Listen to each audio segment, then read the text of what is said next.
If you want to shrink an image in Gimp without losing quality, the key is to resize it the right way, use the right interpolation, and export it with the right settings. In this video, I'm going to show you the complete workflow step by step so you can reduce image size while keeping it as sharp and clean as possible. This is super useful for thumbnails, website graphics, blog images, and any time you need a smaller file without making it look blurry or messy. And if this tutorial helps you out, make sure to hit that like button and subscribe for more practical software tips just like this. Alright, let's jump into Gimp. First, open the image you want to shrink. Once it's loaded, go to the top menu and click Image, then choose Scale Image. This opens the main resizing window in Gimp. This is where you control the new dimensions of your image, and this part is really important if you want to avoid distortion. Before changing anything, look for the chain link icon next to the width and height boxes. Make sure the chain is linked. That means the aspect ratio is locked, so when you change one dimension, the other one adjusts automatically. This prevents your image from getting stretched, squashed, or warped.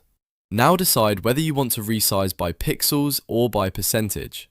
If you already know the exact size you want, type the new width or height in pixels. If you're just trying to make the image smaller overall, you can switch the drop-down and use percentage instead. After entering your new number, press Tab so Gimp calculates the other dimension automatically. This helps you keep the proportions correct without having to do the math yourself. Now for the most important part, Interpolation. Under the Quality section, you'll see the Interpolation drop-down.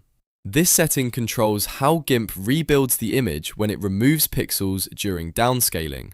If you choose the wrong option, your image can look soft, muddy, or unnatural. For most photos, portraits, and images with smooth details, choose NoHalo. This is usually the best option for general resizing because it helps preserve detail while reducing blur. If your image has sharp text, clean graphics, or distinct edges, low halo may work even better because it reduces ringing and keeps edges looking more controlled. And if you are resizing pixel art, icons, or blocky retro graphics, choose None. That keeps the hard pixel edges intact, which is exactly what you want for that style. Once your width, height, and interpolation are set, click Scale. Gimp will apply the resize and your image will now be smaller. At this point, the image may look slightly softer than before, and that's normal because shrinking an image means removing pixels. But there is a simple optional step you can use to bring back a little crispness.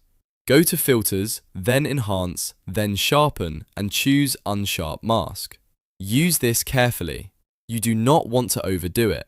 A small adjustment to the radius and amount can help restore perceived sharpness without making the image look harsh or grainy. The goal is to make it cleaner, not artificially sharpened. After that, it's time to export the image properly. Go to File, then Export As. Choose the format that fits your needs. If you want the best quality and no compression loss, PNG is usually the safest option. If you need a smaller file for web use, you can export as JPEG or WebP. If you do use JPEG or WebP, keep the quality setting somewhere between 85 and 95%. That gives you a good balance between file size and visual quality, and it avoids the obvious compression artifacts that can appear when the quality is too low. One more quick tip. Always zoom in and compare the resized version before exporting, especially if the image has text, faces, or fine details. That way, you can make sure it still looks sharp enough for your purpose. So to recap, the best way to shrink an image in Gimp without losing quality is to lock the aspect ratio, choose the right interpolation method, scale the image carefully, optionally sharpen it a little, and export it using the right file format and quality settings. If this video helped you, please hit like, subscribe, and leave a comment if you want more Gimp tutorials. Thanks for watching, and I'll see you in the next one.